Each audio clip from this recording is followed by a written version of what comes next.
Hey folks, it's your buddy Mike Messier. This is One Pro Wrestling and Sports Fan YouTube channel. If you happen to be a Mike Messier fan and you're not a pro wrestling fan, well, I appreciate you just as well. And my other channels might be more to your liking. One Mike Messier is where my film reviews are. Recent films, Some Other Woman I just saw, Night Swim. I have all those reviews. Here we talk pro wrestling. And I have some questions and topics from a good subscriber of mine, Michael A.J. Norris, always keeping me abreast of the information. He's kind of a correspondent here, as it were. So Michael A.J. has some questions that we're going to get to in just a moment. If you have any topics or questions or opinions on the wild world of professional wrestling or maybe anything else, I'll make it an open rant line if you have anything. Right now, the East Coast is suffering or experiencing some type of tornado watch. I can hear it outside. There's rain, there's thunder. We might get shut down here at any time because of inclement weather. If that happens, well, that's what happened. But I'm safe and sound, and I'm fine. Hopefully, you're fine as well. And so maybe we'll get to these topics here. So the first one is really interesting. WWE apparently in negotiations, possibly to move for 2025. I guess the negotiations will take place or finalize in October of this year, 2024.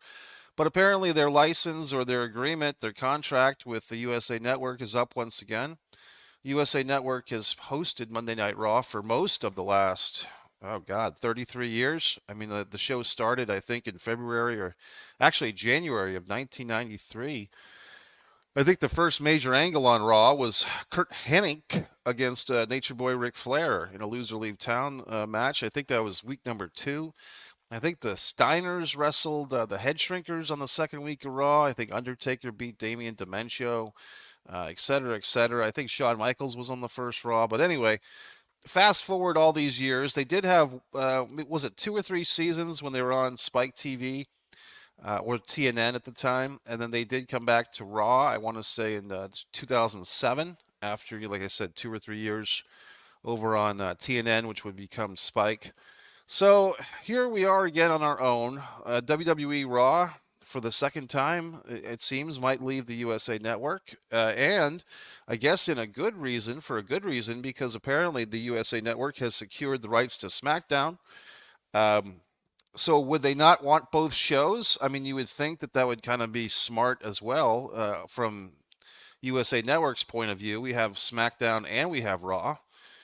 But I'll give credit to Eric Bischoff. He made an interesting point that sometimes for the product, it's in this case WWE Wrestling is better to be on more than one platform, more than one network, just in case anything happens to USA Network or in case who knows, the unforeseen, or just to spread your wings a little bit, maybe get some different audience members that maybe for whatever reason don't have USA Network. So here's the deal. According to SE Scoops, the front runner to secure Monday Night Raw for 2025 is none other than Amazon Prime. Now, is that's Jeff Bezos's company there? Amazon Prime, who you may or may not know, I actually do enjoy Amazon Prime shows. I do like their library. I do watch Thursday Night Football on most Thursday nights on Amazon Prime. I use Amazon quite a bit. Not to plug and shill, but I have my own books on that website. You know what I mean? So I'm a shiller for Amazon because I feel like, as far as these big monolith companies go, these are some of my books. Okay, that you should be purchasing. Bad Girls with Good Tattoos. Um, as far as I'm concerned, Amazon's done okay by me. I mean, they deliver very quickly where I live. They're very fast. Apparently, there's some type of super center or warehouse in this town that I'm in. So I really have no problem with Amazon. I know some people are, oh, they take out the mom and pop businesses and so on and so forth. And I get that perspective, but the times they are changed. They're not changing, they're changed, folks. So what can I tell you? So if Amazon Prime were to secure this Monday Night Raw, I would actually be for it. And I'll tell you a reason why. I do not currently have USA Network. I am not motivated by WWE programming to purchase a cable package right now in order to watch Monday Night Raw, or therefore, or the other guys, AEW Dynamite or AEW Collision. These shows I have watched in the past weekly. I do not feel that those would pretty much be the only appointment watching besides some other sports events. I'm a cord cutter. I'm just not convinced that these programs are essential to my happiness or to my well-being. You could say that the weekly wrestling shows don't mean as much to me. I go to plenty of AEW live events, or I have at least in the past. I've gone to plenty of NXT live events, WWE. I mean, I've seen enough good wrestling in my life that I don't feel I need to watch the modern day stuff religiously. Not because there's something wrong with it, just because it doesn't do much for me. So there you go. But if they were to be on Amazon Prime, which I have anyway, to answer your query, Michael A.J. Norris, I'd be good with that. I'd be more likely to tune in because it's something that I'm already paying for, Amazon Prime. And if it happened to have Monday Night Raw, hopefully just a 2 hour show, not a 3 hour show, I would make that simple request. I think the song and dance we've heard for the WWE for the last 10 or 12 years is, oh, they need to be a 3 hour show because of the contracts they've had. Well, if they were to go in 2025 to Amazon Prime, I can't speak on behalf of how that would affect international contracts for the other countries like Canada and the UK, where WWE Raw, I assume, is broadcasting either live or on the tape delay. I don't know how that affects that. But wouldn't it be great, everyone, if Raw got reduced to 2 hours, even 2.5? I just feel like that 3 hour should be reserved for something like, back in the day, the Crockett would have their Clash of the Champions at 2.5 hours, and that was a really good time length for that show. Pay-per-views used to be 3 hours across the board with all companies. I feel like 3 hours is something that should be dedicated for bigger shows. I feel with a weekly show at 3 hours, you just get so much fluff, meaning promos that are meaningless, repetitive promos, repetitive backstage situations. I do have a question here, or a comment and a question. Let's see, buddy. Do you listen to the Retro Wrestling Revival podcast? I think I have once or twice. I'm trying to remember if these are the people out of Philadelphia. If so, I've been a guest on their show, but I could be wrong. I could be thinking of some other folks. So I'm not sure if that's Wrestling Revival. It does sound like a fun show.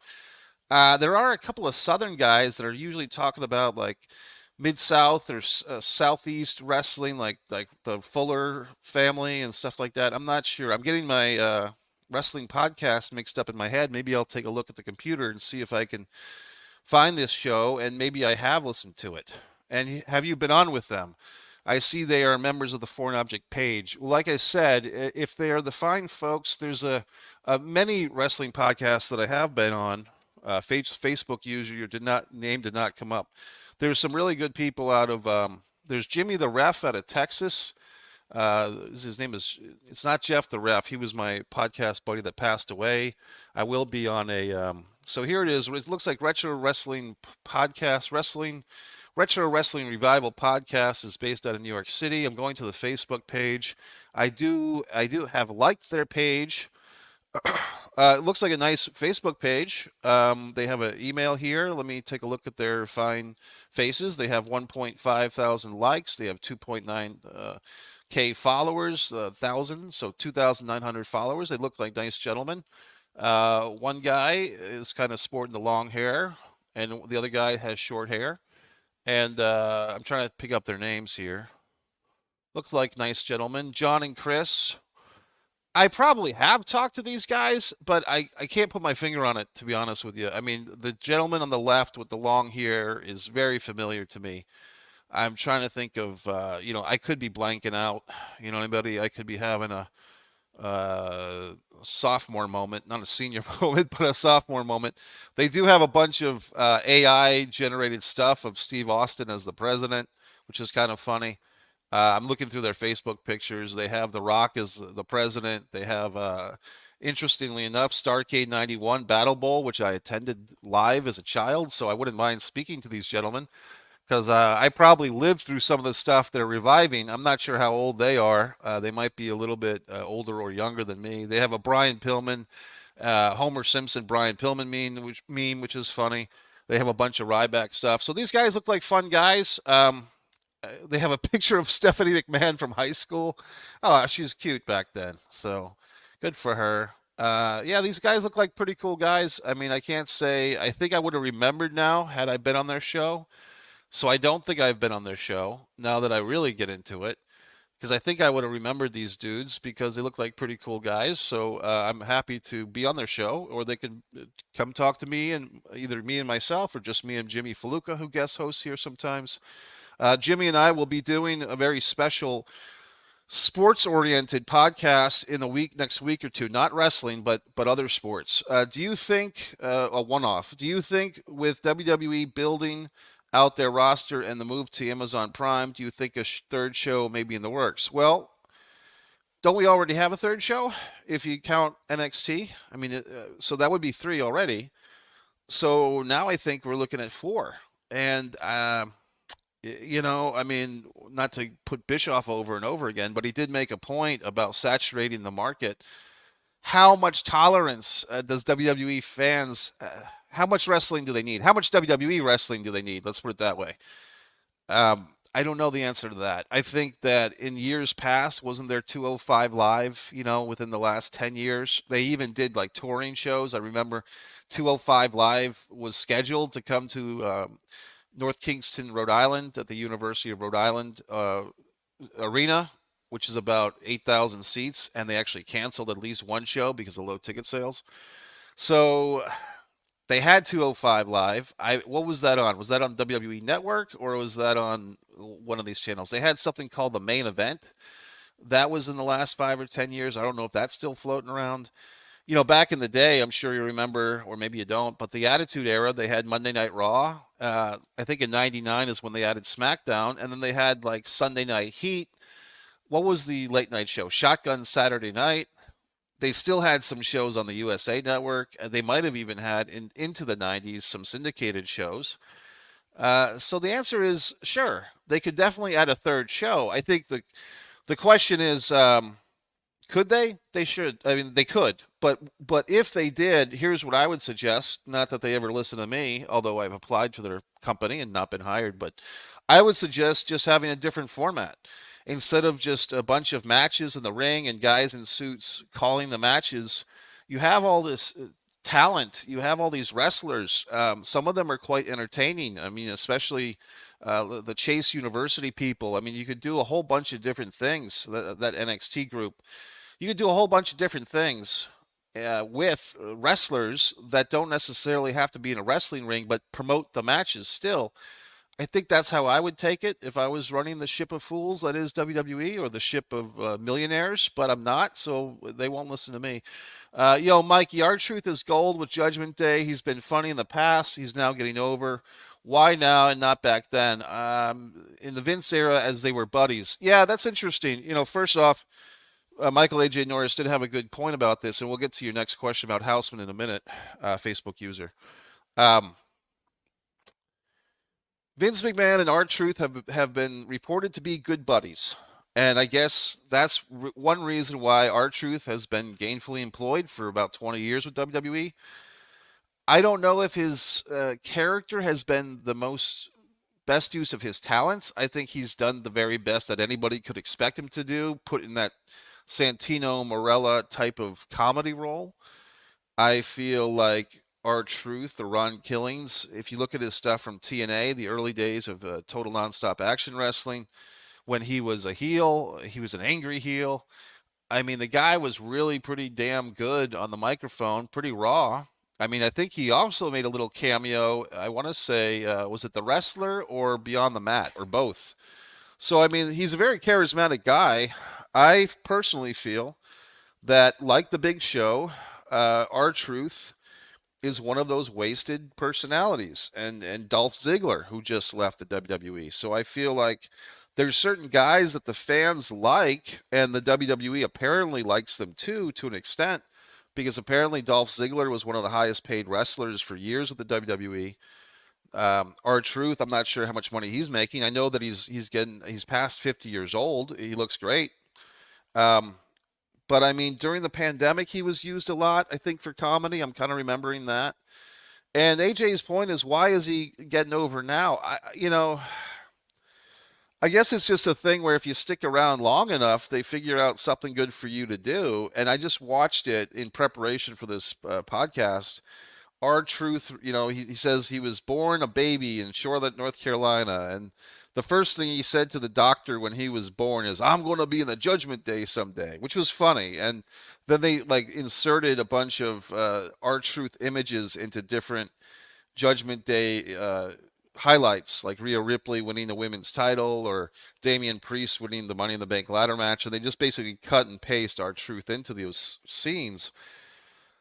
It's good stuff. It's funny stuff. I mean, I think if you stick around long enough, you become a nostalgia act. And I hate to say it, but I think beyond age 50, our Truth is a nostalgia act for wrestling. They're not counting on him to go in there and have big matches.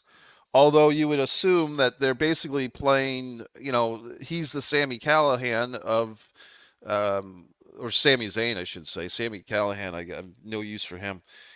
Our Truth is the Sami Zayn of the Judgment Day. If no one else has said it, I've said it. They could really drag this thing out.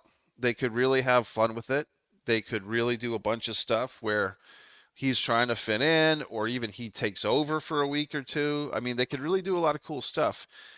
The question, I don't really have a great answer for you, Michael AJ Norris. I just think that the WWE, I mean, they did turn our Truth heel, if you remember that. They have like a Capital Carnage pay per view or some type of pay per view out of DC where it was John Cena versus our Truth. I don't think I've ever watched that match. Maybe I'll go back and watch it. A few weeks ago, I watched John Cena defend the title against Mark Henry for the first time. I think I saw the end of that match. I started to watch it in a Panera Bread of all places. But yeah, I don't know the answer, buddy. I mean, I think it's just a weird deal where Vince McMahon is said to be really good friends with our Truth. He was also said to be very friendly. Who's the guy from the Primetime Players? Ezekiel, the tall guy, bald guy, who was the host of WrestleMania with Hogan a few years ago. I never understood that deal either. I mean, they didn't use him very well as a wrestler. The guy that tripped at the Royal Rumble, like the greatest Royal Rumble where he slid and went underneath the ring. They haven't used him particularly well either, but they seem to like him. So I don't have a good answer except they're WWE and they do whatever they want. What's your take on the Houseman Twitter spat with Chris Jericho about the NDA stuff? Good question, loaded question. You think it's fake news? Okay, hold on. Obviously, there's some type of heat issue. I did watch. I never sat there and watched Houseman before, so I guess you can say if he's doing this for publicity, Houseman, it worked because I went over and I watched the majority of the show, and it was him and another guy talking wrestling, and I mean, it's fine. I mean, they weren't dumb guys; they were pretty smart guys. Houseman seemed a little bit. I don't know how much pull he actually has in the pro wrestling world or how much he thinks he has. But I wasn't terribly impressed or terribly not impressed. He was just another guy talking wrestling. He was very, how do you say this?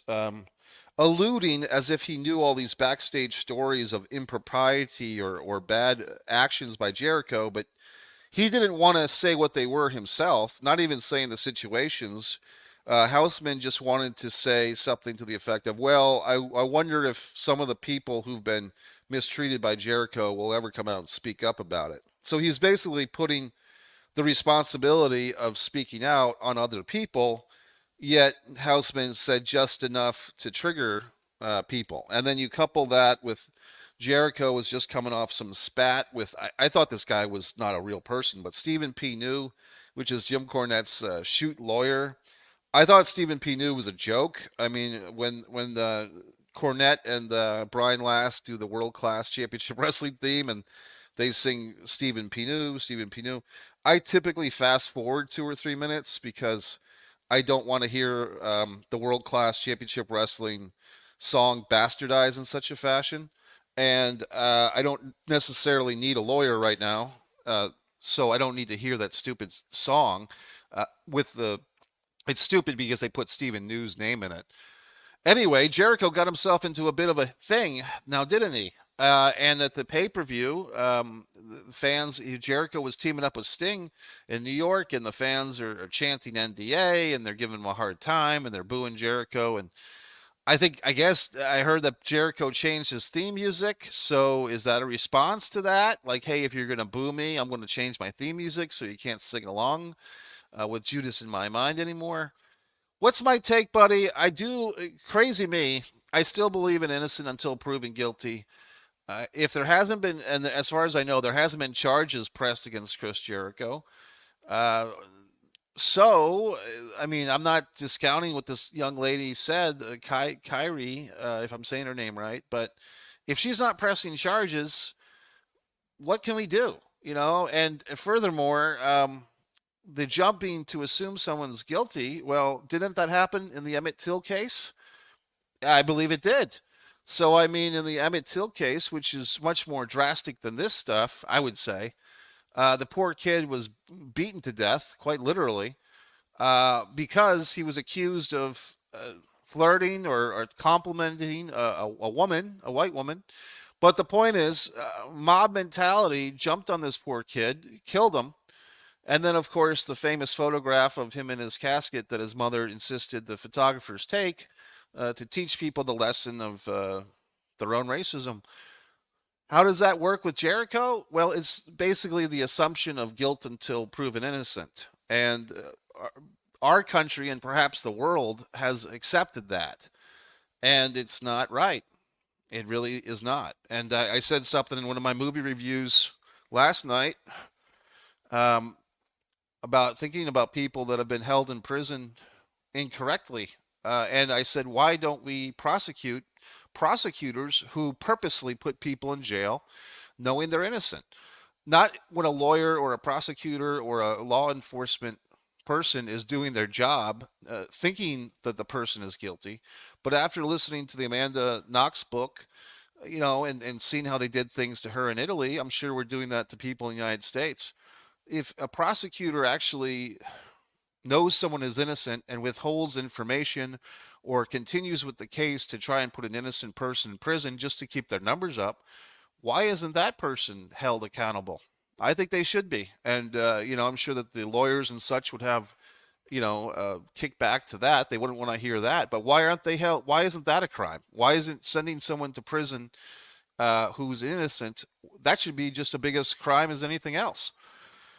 Now, getting to the court of public opinion, Houseman, like I said, if he has no real evidence and he's just shrugging his shoulders and saying, "Oh, I wish that these, assuming that they are women, would speak out against Jericho," but I'm not going to say anything of value. I'm just going to hint and tease. Well, that doesn't work for me either. It's not that I owe anything to Jericho or he owes anything to me. I've never met Jericho, but I would just say I don't think it's fair that a guy, meaning Jericho, is having his reputation besmirched.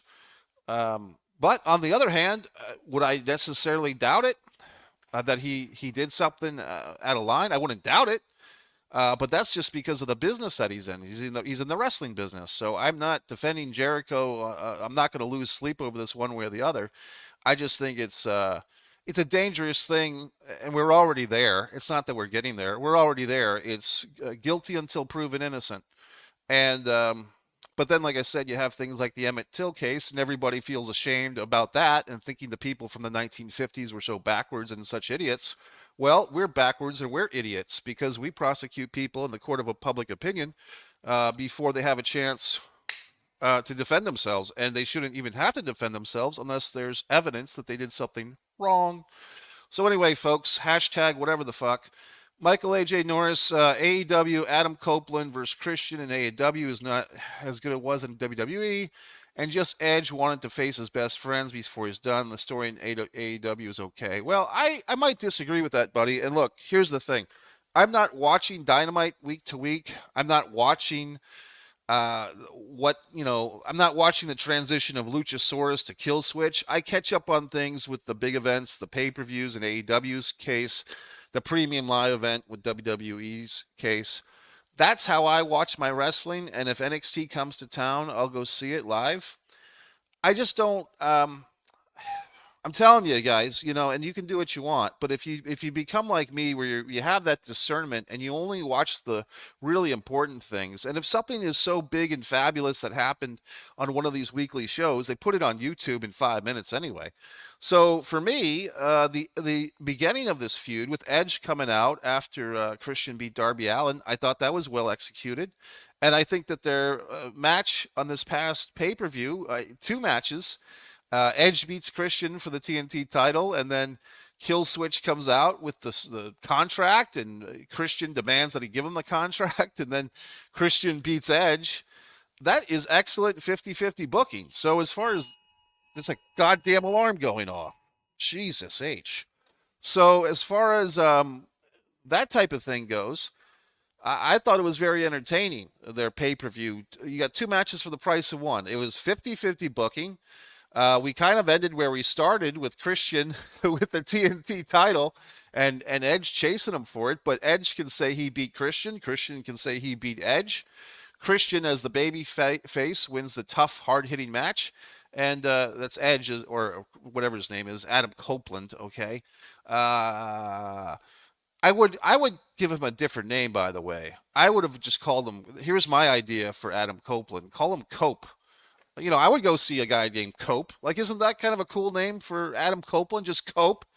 Oddly enough, the mask guy, Executioner number 6 or Excalibur, was calling him Cope on one of his first matches, I think against Killswitch. So I think I would just call him Cope. I don't think Adam Copeland sounds too exciting. I don't know if you hear that thunder, but there's actual thunder here now. It's very exciting. So I think the feud is fine, buddy. But like I said, I'm not watching every single show like you are. Mikey, TNA. Okay, here we go, folks. I want to get into this topic, and then I'm going to talk about TNA wrestling now because I got an email today offering me a pretty good deal, and maybe you guys can weigh in on whether or not I should do this. But not that I need your guidance, but just your opinions. TNA has a pay-per-view Saturday. I may get it if I wasn't an Impact fan. Interested to see the product will change because TNA was great. Glad the name came back. Well, a Rose by any other name, a wrestling federation by any other name, whether it's TNA or Impact, I don't think they're going back to some of the stuff we remember of the 2002, 2003, 2006, 7. TNA, I don't think they're going back to the six-sided ring. Apparently the wrestlers themselves don't like it. What else? I don't think Jeff Jarrett's coming in anytime soon. He's with AEW. I don't think Dixie's coming back.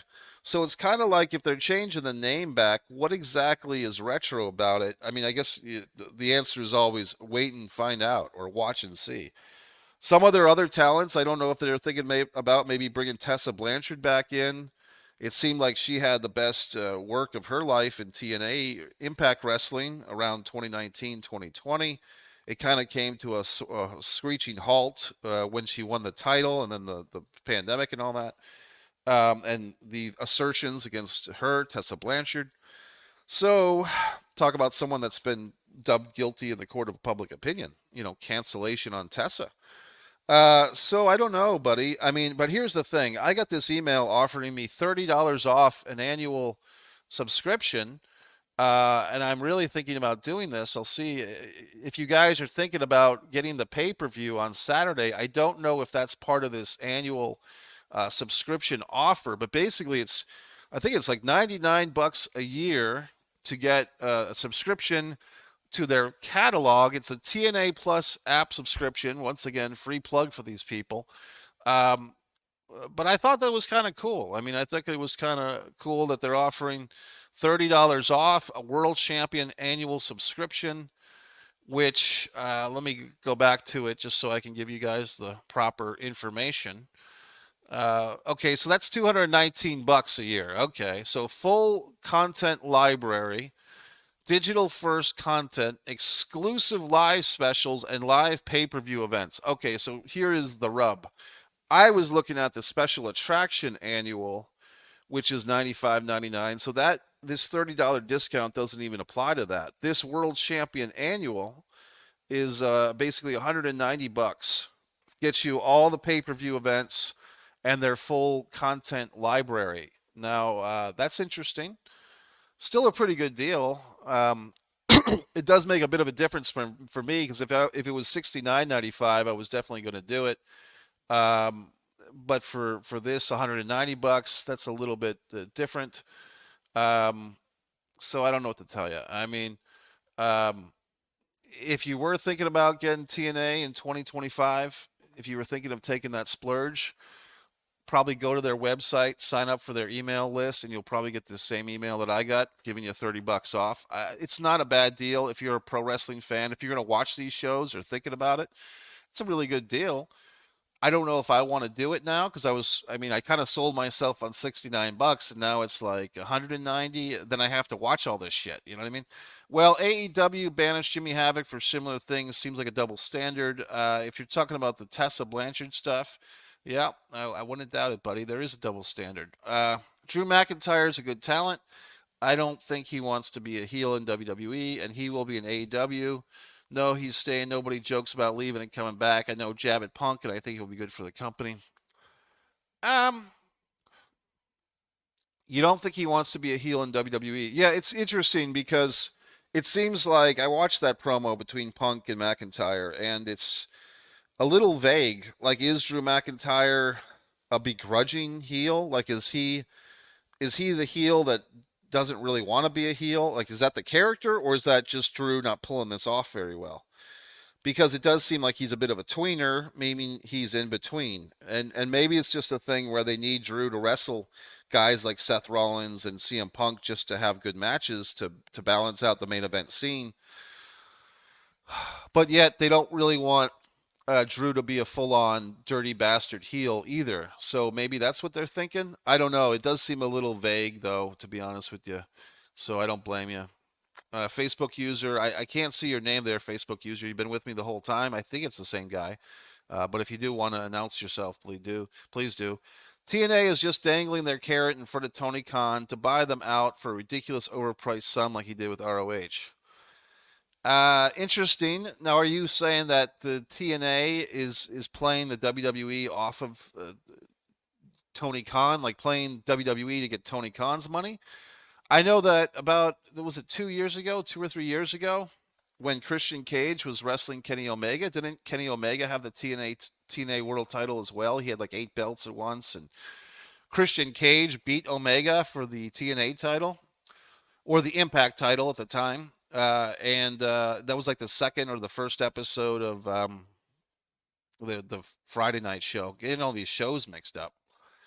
So I don't know. I mean, it is like a little bit of a pissing contest. Like you have Tony and whoever you want to put as your figurehead for WWE now. If it's not Vince, is it Triple H? Is it Nick Khan? But basically, Tony Khan and WWE having a pissing contest. Which kid has the most action figures in the neighborhood? I don't know. I mean, this is the thing, guys. I mean, this is why a lot of times I kind of dip into the yesteryear of wrestling and things like going to see the Iron Claw movie. Seen it twice already. Most likely, there's going to be a very special video on One Pro Wrestling and Sports Fan about the Iron Claw. I can't really say more than that. Hopefully, it'll happen. Hopefully, it won't get canceled before it does. I'm assuming it's going to happen. I'm looking forward to it. So anything. So anyway, gentlemen, if you have more comments or queries, I think we covered basically Michael AJ Norris had 3 topics and we've covered them. They were R-Truth. Why is he getting over so much now? The other question was about TNA and there's pay-per-view Saturday. Like I said, if you get their email thing, you'll probably get that $30 code. Saves you $30 off the year membership. I think that's the way to go. I had that for $50 with the NWA for a year. That was nice. Mercedes Moné, the former Sasha Banks, AEW or WWE. I don't care much if she goes to WWE because Trinity, Naomi, returning with Hunter in charge, they will be back in a tag team. Yeah, man, they could, but to be honest with you, were they really setting the world on fire as WWE Women's Tag Team Champions? I mean, I hate to say it, but it does seem like that's kind of a maligned thing. I mean, I saw last night Chelsea Green was Twitter, whatever trending, and people were talking about her wanting her to be like the Shawn Michaels of her team with Piper, and then some people got excited about Chelsea Green probably because she's attractive, and So I mean, I don't know. I mean, would it really be a payoff to have Mercedes Monet, Sasha Banks, and Trinity come back after 2 years gone and have a match with Chelsea Green and Piper Niven? I suppose. I mean, I suppose it could be a thing, but I don't know if I mean, I think when you think Sasha Banks, I mean, I was for whatever reason I was actually thinking about this. Don't you think Sasha Banks was kind of left out of that first ever women's main event at WrestleMania when you had Charlotte and Becky Lynch and Ronda Rousey? I mean, don't you feel like there could have been a spot in there somewhere for Sasha Banks? And I guess you'd either have to make it a four-woman match or it would have to be, take one of those other ladies out.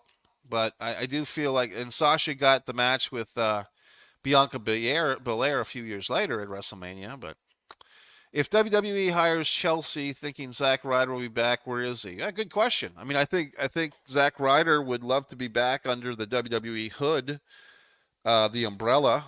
But I think Zack Ryder thinks of himself basically at the level of Cody Rhodes or somewhere in that realm. I think Zack Ryder, and I have nothing against Zack Ryder or his partner Brian Myers, Ryder and Hawkins. But I do feel like Zack probably thinks of himself as a main event guy. He did main event a pay per view in 2023 against Tyrus for the TNA title. I was there for that in Tampa. Zack Ryder's an interesting guy, but I mean, I think like Cody Rhodes, he values himself very highly, as well as he should.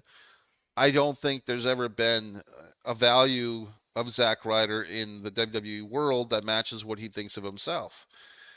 We saw that the last time, and I don't know if because Zack Ryder, I think he had a grand total of one match in AEW during the pandemic era. Didn't he team with Cody or somebody like that?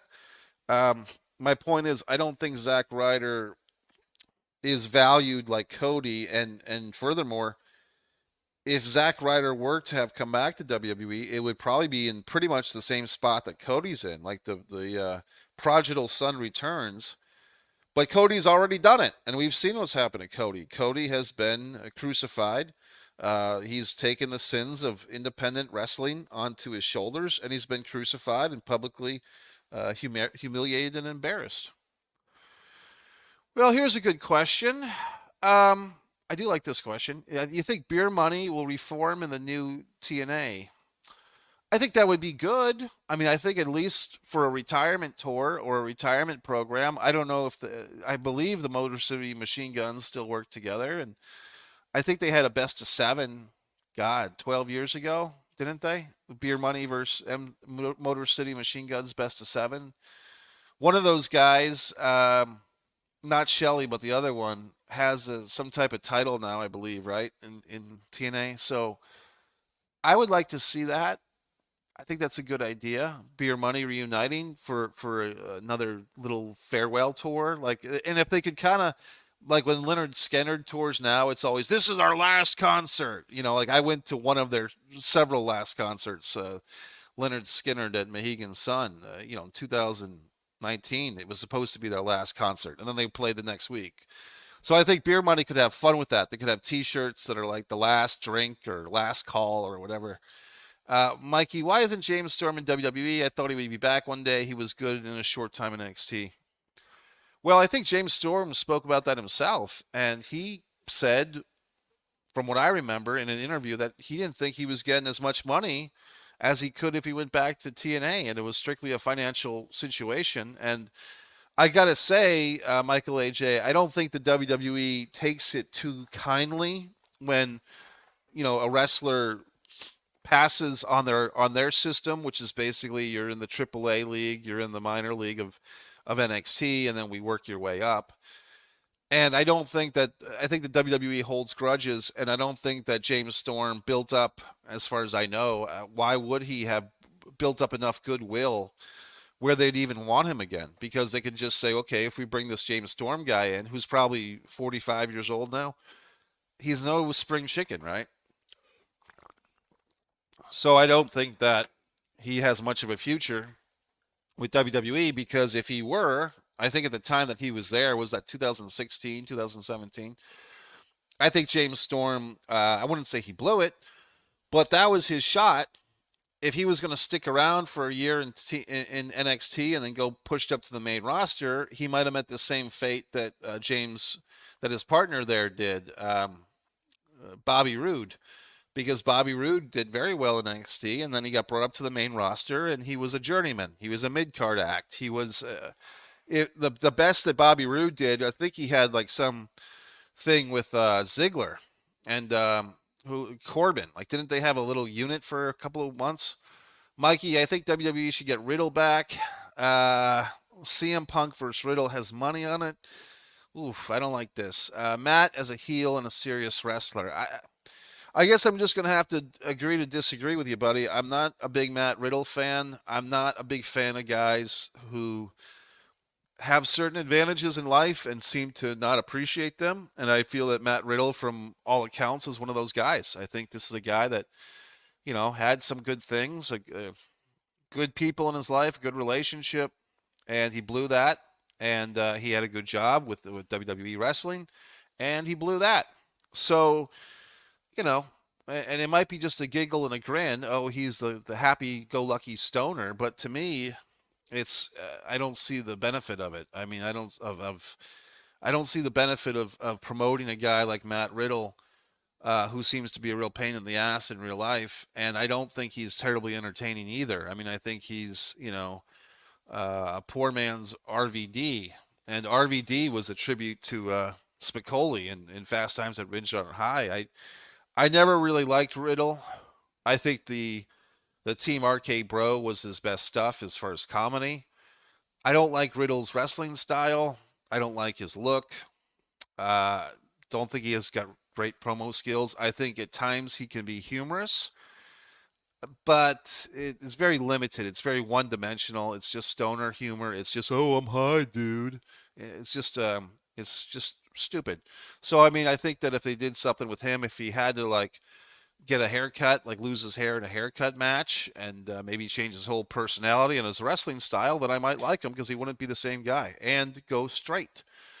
Get that marijuana out of your lungs. Mikey, next time you have Jimmy with him, ask him what he thinks of WWE giving him a legend deal. Who gets the legend deal, buddy? My buddy Jimmy Faluca, the co-host. I don't think he's up for a WWE legend deal. But who's the him? Yeah, pronouns, pal. Who's the him here? I'm trying to think of next time you have Jimmy Bray Wyatt. Okay, thanks, pal. Thanks for clarifying. Yeah, I think I will do that. I will save that for Jimmy.